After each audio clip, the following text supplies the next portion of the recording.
Well, hello and welcome to another episode of Emily Talks Tech Jobs. I am very excited today to be joined by Gabriel Espinosa Ramos. Gabe is a bilingual California immigration and employment attorney who has become a trusted voice for breaking down complex immigration issues with clarity. Gabe represents clients across family based, humanitarian, and corporate immigration, has a 90% plus success rate in key petitions, and regularly appears on NBC, Telemundo, and Bay Area media as a legal analyst. He's also a trainer and lecturer who equips companies, legal teams, and pro bono groups to navigate immigration compliance, global mobility, and workers' rights, especially during this turbulent moment in immigration policy. So he's here today to help job seekers understand the recent H-1B changes, what they really mean, what alternative visas most people might not even know exist, which was the case for me, and how to avoid getting misled in a system that honestly is more confusing than ever. So, Gabe, thank you so much and welcome.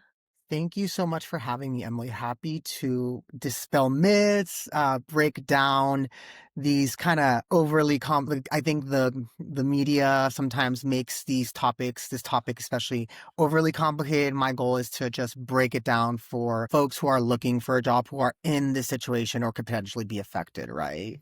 Right, and I'm glad that you said that because the reason that we originally chatted, so when in September the H-1B, regulations were changed up a little bit, and I had written a newsletter post about the situation and like basically my analysis of it, which of course depends on all of the reporting that's out there in the wild. And I wrote this article, which to my knowledge was correct. And then we had a chat, and I found out there's actually so much more to it. It's a complex topic. I think it was Yeah. not inaccurate. I think there was just other things that there's just so much, right? But Right. it's just like you said, it's just such an endless topic that Yeah. I think happy to kind of break down the most relevant aspects for those who are looking for work, right? Because I know it's already a job market as it is, and I know this can add some pressure, but my goal is to hopefully give job seekers some hope that there are different options other than the H-1B. Wonderful. And, we've talked about them briefly, but I would love to hear about them again from you today. As you know, most of my listeners are in the tech industry and they are going for those roles that are, probably 120 to 220K. They're looking for like the Googles and the Amazons and all the big ones out there where you live in Silicon Valley, basically. So that being said, could you please break down what actually happened with this new H-1B law so that we slash I also have a better understanding of it. Sure. So I'm just going to remind everybody what the H-1B is. It's a Yeah. specialized visa, employment visa based visa, like you said, typically used by the FANG companies, the high tech. I used to work in doing employment compliance and immigration law. So these are I knew how they hire as well using these programs. So that's Yeah. the most common type of visa that Mhm. is used by these companies. However, it's not the only one. So in a nutshell, it's basically a specialized visa for folks who have a specialized skill set, typically within the technology field, engineering the most common, sometimes architecture, basically your STEM, Mm. your STEM field, your engineering, kind of your high tech fields is what we see traditionally it's used for. However, this does come with a lottery. So to apply for this, your employer must sponsor you. 85,000 visas are typically approved a year.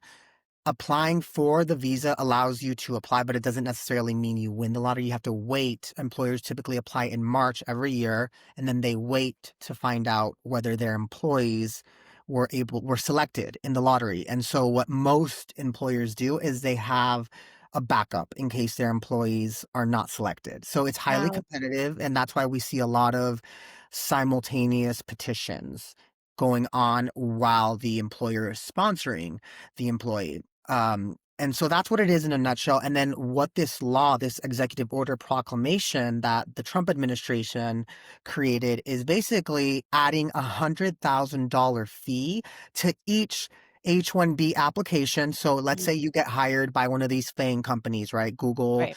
Amazon.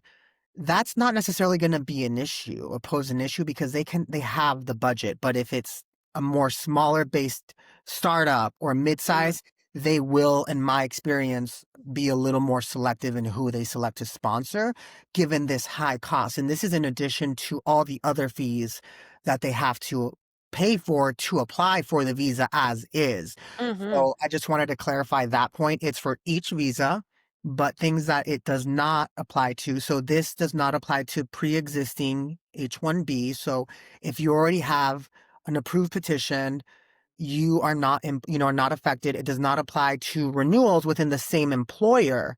However, what it does apply to is anything after that proclamation was issued, and it will basically mean they have to pay that fee.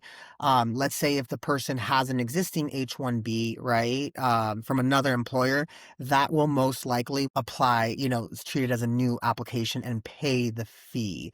So wow, that's basically what this means is that it's going to put more pressure on the employers to budget in this cost. Like I said, I don't yeah, necessarily see this being an obstacle for the Googles, the larger tech companies, but yeah.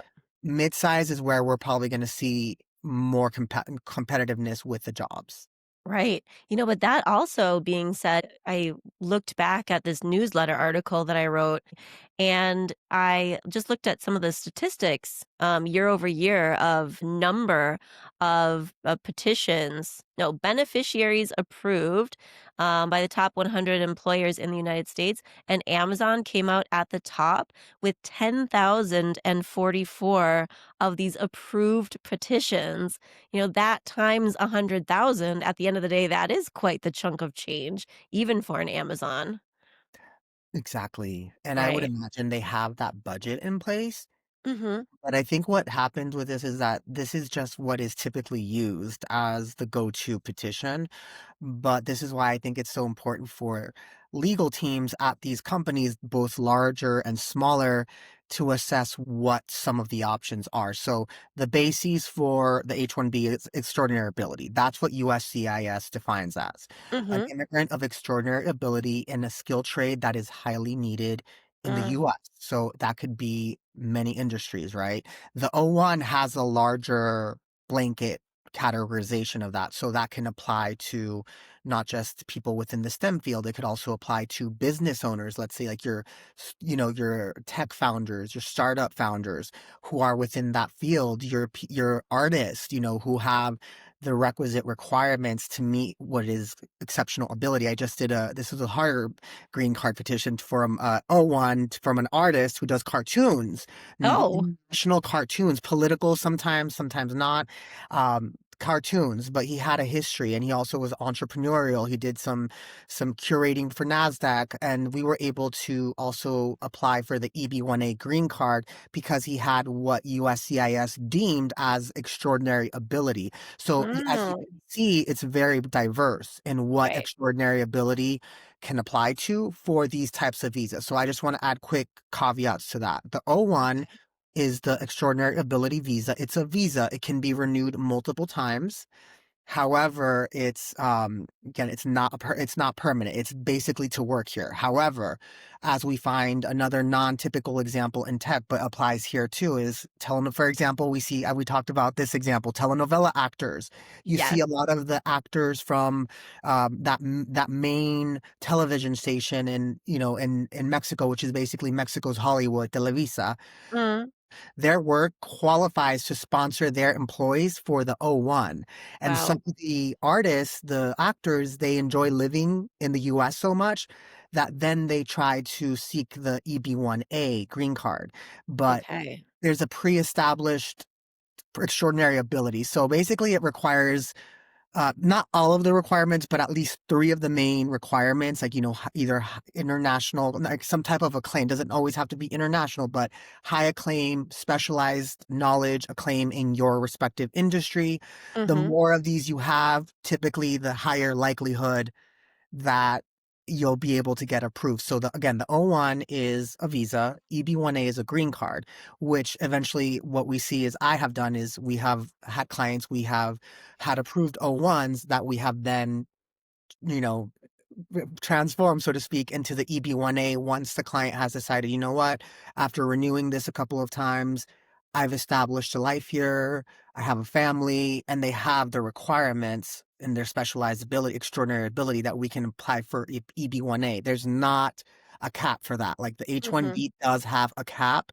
Other Mm, visas are your TN visas for specialized workers in similar industries, like your technology STEM industries from Mexico and Canada. That's exclusive to employees from Mexico and Canada. There's mhm, visas for executive level employees who have worked in some companies before, but reached kind of the managerial, people manager level. That's another one. There's student visas. So that could be also renewed into maybe an O1. So there's just a lot of mhm. options depending on what your situation is. Okay. Sometimes your employer's legal counsel doesn't always tell you that, or some of these larger immigration law firms, they just kind of push out the H-1Bs like a mill, but Mm, really take the time to provide, and not to disparage this, but that's what I'm seeing just because of the volume. They don't take mm. the time to provide kind of a holistic, higher level approach to what options do these profiles of employees also potentially qualify for, because the Right. H-1B is just tips the scale. It's just one of many opportunities out there, even with this more strict administration with immigration. That's why I always caution, somebody who wants to maybe self-sponsor, because that's another option. Some of these are self-sponsored as well. So Mhm, you do them mhm. yourself if you have the experience and you can show that you have this exceptional ability. So that's another thing that people don't typically think about. Right. So actually, I would love to hear a little bit more about your ideas around self-sponsorship. That was completely new for me when we chatted. So if you could break that down a little bit, that would be great. Definitely. Let's say I think a very relevant example for your audience would be, let's say, somebody who was maybe laid off from a tech company, right? They had an H-1B, they had it approved perhaps, and they already showed USCIS that they have extraordinary ability. Let's say that person ends up creating their own client base through freelance work. Let's say, if they're an Mm, engineer, they're a developer, because that's very coveted, for a lot of right. kind of independent people who need that help. They could do that. It's not necessarily completely, it's not a set in stone requirement to do this, but let's say if you have a set, just a solid client base doing that type of work independently, it wouldn't be a bad idea to create some type of legal entity that is based on your skill set that you could use, and also show the government that you are getting paid for that specialized skill. So potentially the O1, right? Like, Mhm. that's another. It could also apply for engineers. Let's say a developer, that profile can potentially apply if they meet Right. the requirements. And then if they want to decide, okay, maybe I'm going to keep renewing, or eventually down the line, how strong is my profile to be able to apply to the green card? Because that is harder. I will admit that is, Mm, it's a higher burden, and you typically have to show more of the stronger requirements for each of the categories you approved with the O1, but it's doable if you have that approved. I think there's that foundation that can be expanded, and that's why, you can hire your own lawyer to do that. If they determine that you have the profile, they can mhm. file that for you, so that way you can be in status. And one thing I advise people who are within the 60-day period, if they're on the H-1B, definitely talk to a lawyer as soon as possible, because the government is issuing what is called notices to appear, what we call in immigration world NTAs, which means you have to go to immigration court because the government wants to place you in removal proceedings because you're Right. technically out of status. I'm seeing some people already get them before the grace period of 60 days is up, which is not legal, but it's still Mm, happening. And that's why you need to talk to a lawyer. I would advise everyone to talk to an immigration lawyer as soon as possible if you know you are about to be out of status, or will be, or all of the above, because there is that risk, right? So always make sure that you hire a lawyer that knows how to advise you on your different options and help you stay out of that type of proceedings if you can. mhm. Okay. So for example, there were just huge layoffs announced at Amazon a couple weeks ago, and Amazon is at the top of the list for those H-1B employees. So the people who are or have until now been employed by Amazon and are now looking for either another role at a large tech firm or looking to self-sponsor, like, number 1 is speak to an immigration lawyer. Is it Yeah. easy for them to just get another job? Like, let's say, like you said, something highly coveted, let's say engineer or like data architect or something like that. They can, they've got Amazon on their resume. They can find another role, right? Somewhere in tech. Yeah, I think they can. I just what we're seeing again, we have to think about the job market, how Yeah. fast I think they would be able to, but we have to think about the job market too, and also being open to other industries because with that experience, you could still apply that in maybe another industry that's not tech, but that would still be able to sponsor you. Or you Mhm. would be able to do that work where you could, if you wanted to, also self-sponsor if needed. I would say self-sponsor would be the more immediate remedy versus Mhm. waiting for an employer Right. to sponsor you within that 60 days. Because Mhm. if you don't find something within the 60 days, you do risk getting to put in immigration court removal proceedings, Wow. which is another beast within itself. I have done those cases as well. They're not fun, especially right now, Mhm. but Right. they're doable. But I would advise everyone to think of interim options. Maybe you can apply for more than one petition that you qualify for. Some of Mhm. my clients also qualify for asylum, but because they came in with a visa, a valid visa, Mm. also got a job in tech, but they're waiting on, let's say, another petition to be approved or not. So sometimes it's just always good to explore your situation because everybody has a different situation that, Right. it's not a one size fits all. That's why in my experience, a good immigration attorney is that Mhm. we assess all of your options, not just in one field. Mhm. That's why if your lawyer only does corporate, it's good to know maybe somebody who does family-based, maybe does humanitarian as well, because we Mm. typically know somebody who would be able to help you if we can't in our Right. respective specialty. So Mhm. it's always a good lawyer, in my opinion, will give you the truth and the facts, whether it's not always the best. It's like you might not have the highest likelihood of this particular visa, but you Right. might with this. That, in my opinion, is a good lawyer is very honest with the client and tries to help them find somebody who can help them and what is the highest likelihood of success for their particular situation. Because what I'm seeing, unfortunately, is some lawyers who will not be named, are unfortunately taking advantage of a very vulnerable community, both Mm. with family based, humanitarian based, and also corporate, and just taking cases to take cases, but sometimes don't have a high likelihood of success. Right. And I think if you have an assessment with somebody, a holistic assessment, there's a chance you might have an opportunity, especially for those who are within the tech industry and have already had an H-1B, that already gives the profile of employees, of group of people, in my opinion, a higher likelihood of potentially finding an alternative way of staying in the country legally.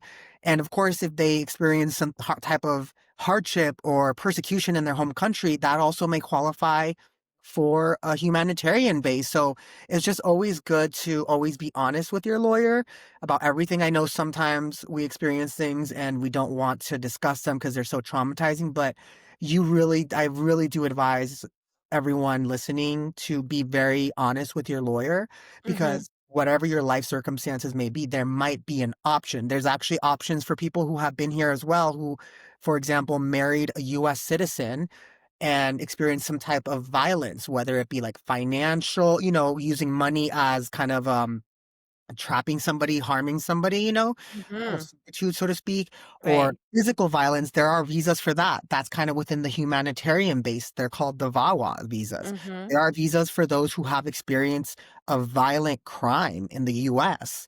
So those are U visas. So you just really need to be honest with your lawyer about your situation because the more you are, then we would be able to find ways to potentially help you. Wow. Okay. There's really a lot going on behind the scenes. And this is really opening my eyes to a bunch of different possibilities that didn't come through in those articles that I read in September. So thank you so much for going into detail about that and showing us some of the different options. So, you live in San Francisco, and I'm just wondering, like, what kind of impact have you seen so far? Like, are tech professionals coming to you with layoffs, with, family situations? What is the scoop? Yeah, definitely. Unfortunately, we see a lot of folks who are within the layoffs, affected by layoffs. So we either try to see if they qualify for some type of O1 or whatever situation. Sometimes in these conversations, we also find that so and so might have qualified for some type of family-based visa. They married, they had a real bona fide marriage during their time as a H-1B approved, beneficiary, Mm, and they had a young child, which could be an exception to, it would be a hardship to a US citizen for them to right. there's just so many options. That's why it's so Mm, important to get a very thorough assessment and just be very transparent with your lawyer. And on the employer side, I'm seeing that there's more desire to understand one, like, what is it that I need to be doing, I shouldn't be doing to not be fined? And that applies to not just with the visas, but also the I-9 verification, employment compliance, things like that. So I live near Silicon Valley. So as you can imagine, there's a lot of concern, especially since the H-1B proclamation came. These questions: who does it affect? How mm, much is it gonna cost me?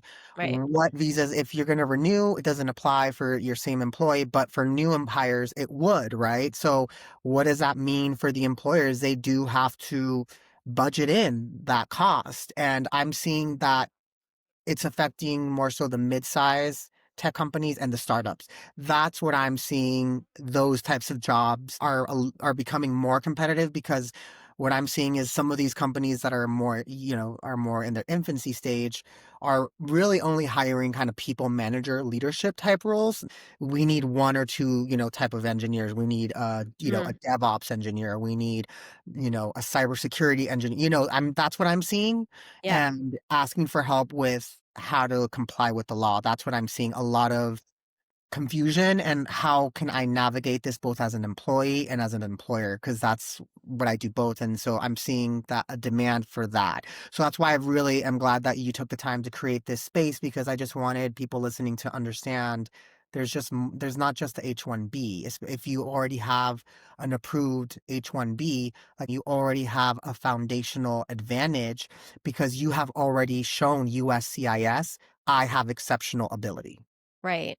Oh, okay, wonderful. Okay, that's really interesting and good to know. So that being said, I'm not involved at all with the immigration process. And one of the biggest questions that I've gotten from job seekers is when they're applying for a job and they're like filling out those boxes on the application form, what should they say? Like, should they say, and of course, I'm sure this depends on a case by case basis, but like, is there some kind of argument for somebody who previously held an H-1B visa to say that they don't need sponsorship? Because people want to be able to check the box that says, I do not need sponsorship. But then, when they get to the employer, the recruiter likely doesn't know specifically what that means. So, what advice would you give to them? What is the first thing? Would be always lead with the truth, be transparent, Right. number one. And that's always a rule of, Scouts honor, rule of, honor in Yeah. our world too, in any industry it should apply. But Yeah. definitely, how much more longer is your existing benefit going to last? Mhm. If, let's say, you have an existing benefit and you don't need it right now, but you are going to maybe self-sponsor, or you have decided, or you have maybe an approval pending for another benefit, it would then be appropriate to say, I don't need it, because then let's say you got asylum. Let's say, for example, that person just found out they got asylum. Affirmative asylum is for people who come in with a visa. Like, Mhm. they didn't come in without inspection. They came in with a visa. Right. If they found out they got approved, they wouldn't need, because they're gonna get their visa. Because as soon as they get asylum, for example, in that situation, they're authorized to work in the US and live in the US, and after a year, they can apply for a green card. So in that Mhm. case, they wouldn't need to say, "I need it." But if you're Yeah. an H-1B holder and you have an existing benefit, I mean, I think the truthful in that situation, if you don't have a pending renewal, then you don't, unless you already know that you were able to get a O1 approved. Mhm. That case, you wouldn't, so it really depends on the situation, but if you don't have either of those, I think it's just always best to lead with transparency, because Right. the chances are that it would just create, a larger issue in the future if the employer hires you under the pretense that they thought that you had some type of status or that you had a permanent status of sort, and they wouldn't need to sponsor you again, because if you think about it, they wouldn't have budgeted that in when they hired you. And Mhm. so that was contingent, you could you assume, on you being hired, because they assumed that you didn't need that benefit that they would need to expend that extra budget for. So again, Right. always lead with the truth, and definitely, like I said, everybody has their own situation, Yeah. because just because we all, we come from tech, a lot of us have worked in tech, work in tech, or adjacent in tech, does not mean that other benefits don't apply to us. So again, Right. always, if you can, I think it's just worth it to speak to your own independent counsel that's not Right. hired by a company, because when you hire your own lawyer, even if it's for a thorough consultation, you're going to get a very honest assessment of your situation, not Yeah. just the tech profile situation. But generally, those are my parameters if you know you don't have a permanent status. Right. And then I bet, having that backing of your own personal attorney definitely will help you in the employment process. If there are any questions that need to be cleared up with your employer, then your attorney can definitely speak to that. And hopefully, help you land a job that you might otherwise have been passed over for. Definitely. I Yeah. agree. Okay. And then so just one more question about these application forms, and not because I want people to cheat on their application forms, guys. Honesty honestly always is the best policy. I believe that in my heart of hearts too. Yes. But just because people ask me so much, and I'm so like I am really, for anybody who wants to ask me, I am not the right person to ask this question to. So we're going to ask Gabe right now. I think it's also like difficult for them to understand. Like, do I actually need the sponsorship or not? Or like if I'm in a proceeding, and which I think is why you're saying, okay, go to a lawyer and make sure that you know your status and what the answer is. Exactly. I'll give a But a very common example with what we're mhm, maybe someone who's laid off, right? right. The H-1B is valid, and sometimes the layoff dates have a grace period, right? There's Mm, sometimes 2 months, and so it's I wanna clarify, the expiration is starting from 60 days from the date that you are on paper laid off. So if you're on the payroll for 2 more months, you have essentially 4 months, 'cause the 2 months, the on the payroll plus the right. 60 days. Hmm. Again, unfortunately, I will be very transparent with you all with what's going on under this administration. DHS sometimes is, which is not legal, it's not correct, but it is putting some people who are within that 60-day grace period Hmm. in proceedings, in Hmm. MTA removal proceedings. So I highly recommend to speak to an immigration lawyer as soon as you find out. Yeah. If you are laid off, try to find out your options before you're off the payroll. That's Okay. my number one recommendation. If you are only thinking that you want to apply under the H-1B, then I would say the answer is yes, I would require sponsorship, because that is the truth. If you haven't spoken to a lawyer, you don't know whether you're going to apply for, let's say, a self-sponsorship, or you don't have a self-sponsored visa approved, or you don't have another permanent or temporary status approved, and you are not doing that on your own to get status, and you need an employer to do that, then yes, you will need to say, I will require sponsorship. But sometimes those questions have a little box where you can add a caveat, like visa is valid. Sometimes that helps the employers know, because they know that you have a profile that is Right. within extraordinary ability, and Right. sometimes that could maybe motivate them to still give you a second look. Mm, So, but I always say, like you said, lead with the truth though. But in that right. situation, if you haven't spoken to a lawyer and you don't know if you qualify for anything and you haven't gotten anything approved, even temporarily, just because your existing H-1B and work permit is valid does not mean that you will not require it, because the fact is you will eventually require, an extension of some sort or another benefit to replace that. Okay. And last follow-up question. So if they tick that box wrong and they say that they don't need sponsorship and they actually do, regardless of whether they understood that they were making a mistake there or not, are they violating the law by doing so? I wouldn't say violating the law if they didn't genuinely know. Only Okay. if they knowingly and, Mhm. I just wanted to clarify, questions from employers are not violation of the law. It's like Okay. not even I'm not It's not encouraging fraud? You're I not wouldn't committing encourage fraud? anyone to deceive an employer. It's For not sure. it's not a criminal conviction.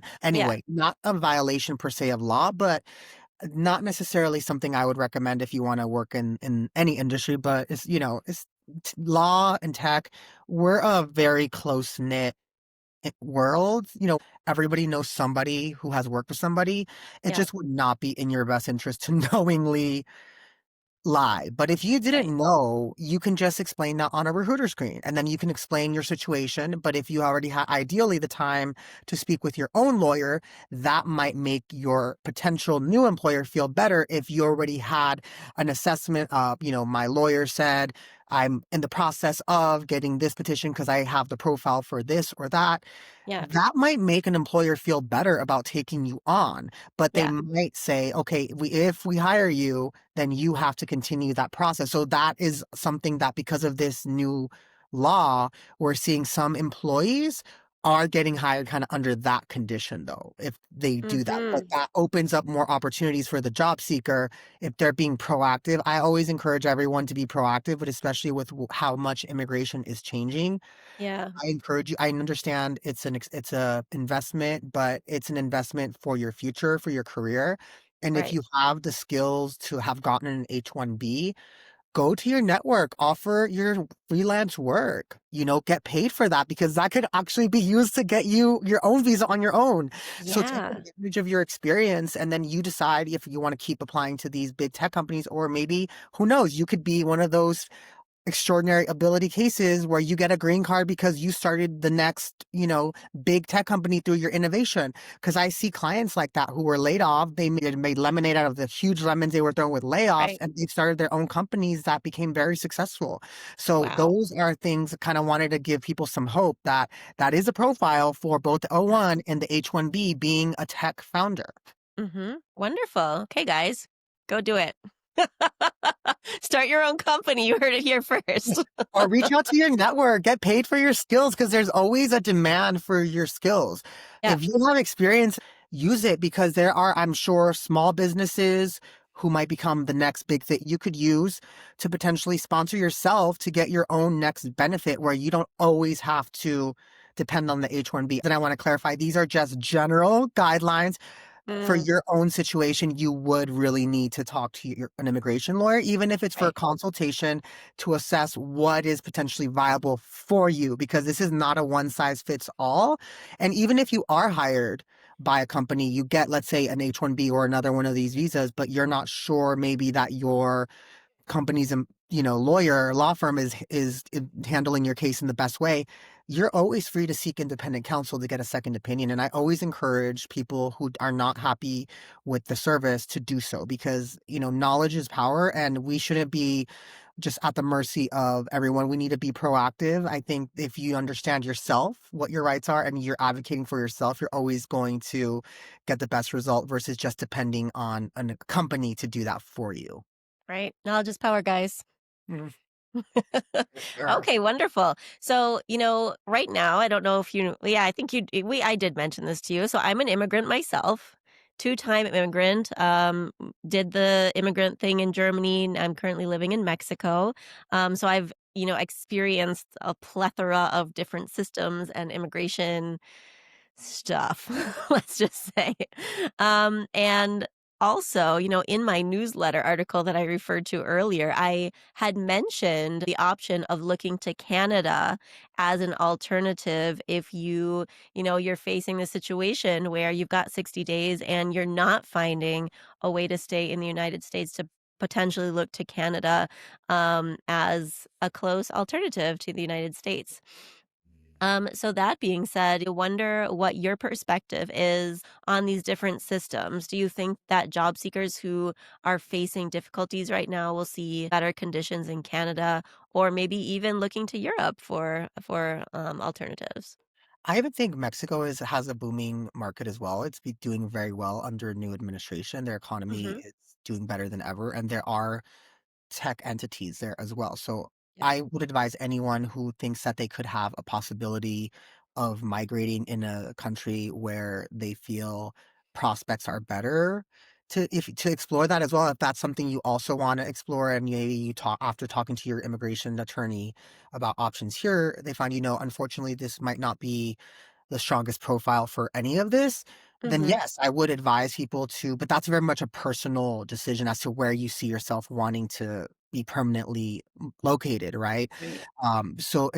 Doing your research. What is the market for job seekers? What is the quality of life? What is it that I'm looking for in my rhythm of life, quality of life? So answering those questions with yourself honestly, um, Mm. just trying to explore all options, definitely. I think that's not, I don't think it's a defeatist question because sometimes people are just, they might be happier in the neighboring country. It's everybody's Yeah. situation is different. So I definitely think that it wouldn't be a bad idea if that's something you were considering to Mhm. explore that potentially. Let's say you have that big tech experience, you probably would be marketable in these other countries. It'd just be a Definitely. matter of exploring the quality of life, kind of what that would equate in terms of the money there to what your lifestyle is and whether what you would need to live the lifestyle that you are accustomed to choosing. So again, that's a very individual and personalized decision for sure. So, I've got one more question for you before I ask you about your hot take. You've been in this field for quite a while now. You're in San Francisco, in the greater San Francisco Bay Area. Um, and the changes recently have been wild. What is your prediction? What do you think is coming up for us? Should we harness in for more changes, or are we steady ship right now? In terms of immigration, I feel if you have a solid plan, speak to an attorney about your situation, there is likely some type of option, especially if you already had at some point either a tech job and an H-1B approved at some point. There's a good chance, obviously not guaranteeing it. No good lawyer will guarantee a result, but Right. there's a good chance based on my experience with the work I do that there might be some other option for you. Okay. So really just sticking to your plan for your situation, your circumstances, and really staying informed with the updates. And now that you mentioned this, I did want to advise everybody who is going to start, they're in immigration proceedings under or just starting a new petition of any sort. As Uh-huh. of August, USCIS did issue a memo, policy guidelines stating that anyone who in any type of benefit, family, humanitarian, corporate, immigration benefit, they will check your social media to determine whether your speech or speech in any way is quote anti-American or a threat or anti-interest of the US.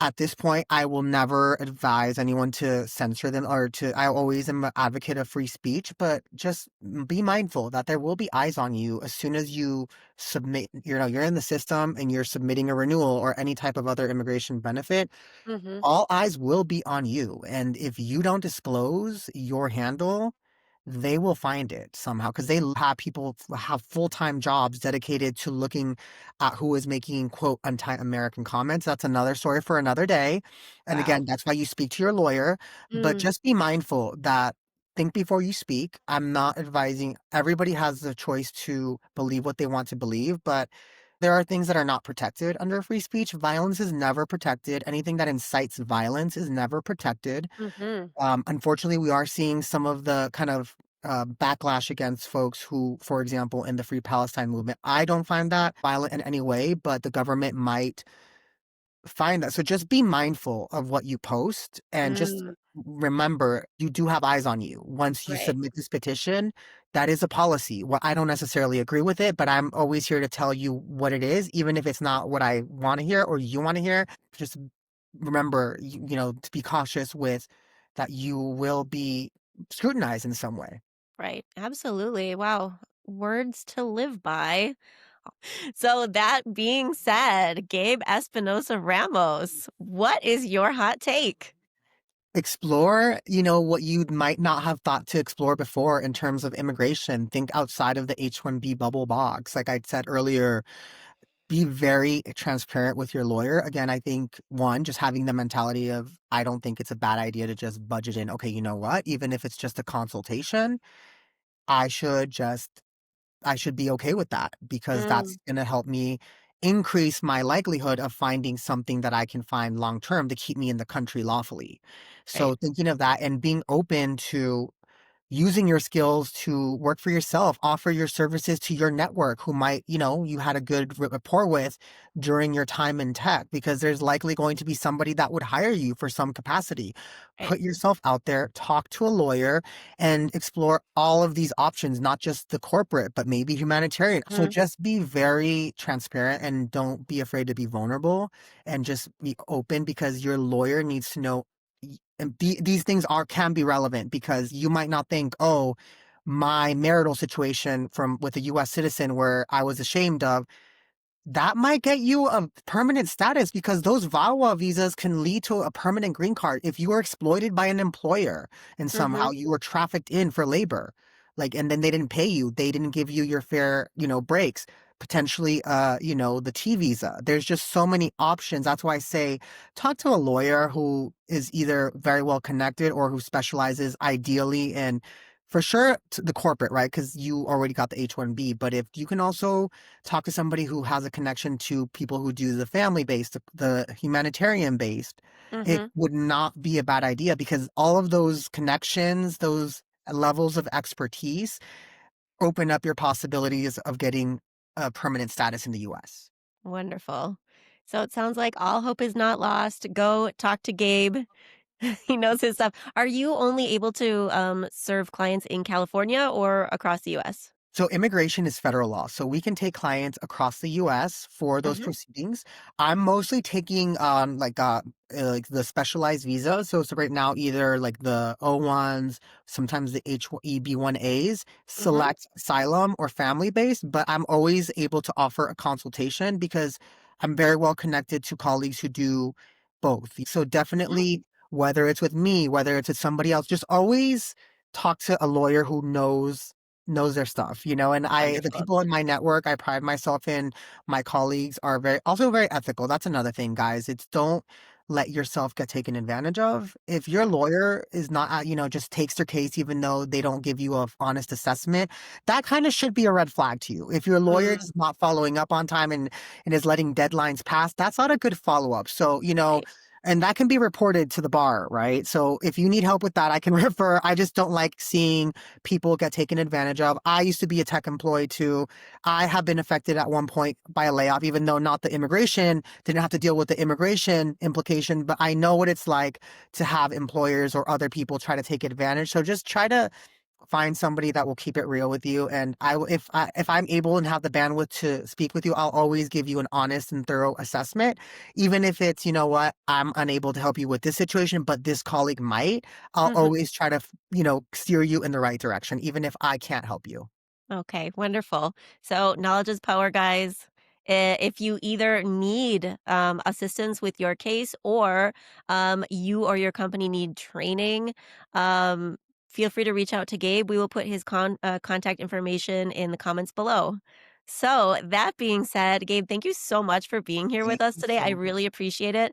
And I know that, just because of the volume of, immigrant job seekers, fellow immigrant job seekers out there, yeah, I know that they'll appreciate your insights on the topic. Thank you. And also just wanted to add one more caveat. If you experience some type of illegal behavior at your former company and you Mhm. have especially documentation, Yeah. and it's for a protected reason that you either got terminated or experienced harassment because, let's say, you're an immigrant, you're a woman, or another protected category by law, Mhm. I am taking select California employment discrimination cases as well. So Wow. that sometimes unfortunately comes hand in hand with these I hate to say it, especially with Yeah. immigration. So just if you need that, that's something that might be an option too. Depending on the situation, we might be able to use it to qualify for one of those other visas. Let's say if you didn't get breaks, because you're an immigrant, they made you work on vacations and it's documented potential T visa. You never know. So just always Wow. talk to somebody who can explore all your remedies. And yes, knowledge is power. And I will share kind of a little summary and high level talking points. If you would love to share it with your audience, happy to pass that along, and a free resource from me to the audience. Absolutely. We would love that. Thank you so much. My Well, that being pleasure. said, again, Gabe, thank you so much for being here. My pleasure. Thank you, Emily. Have a great Thank one. you. You too. Bye. Bye.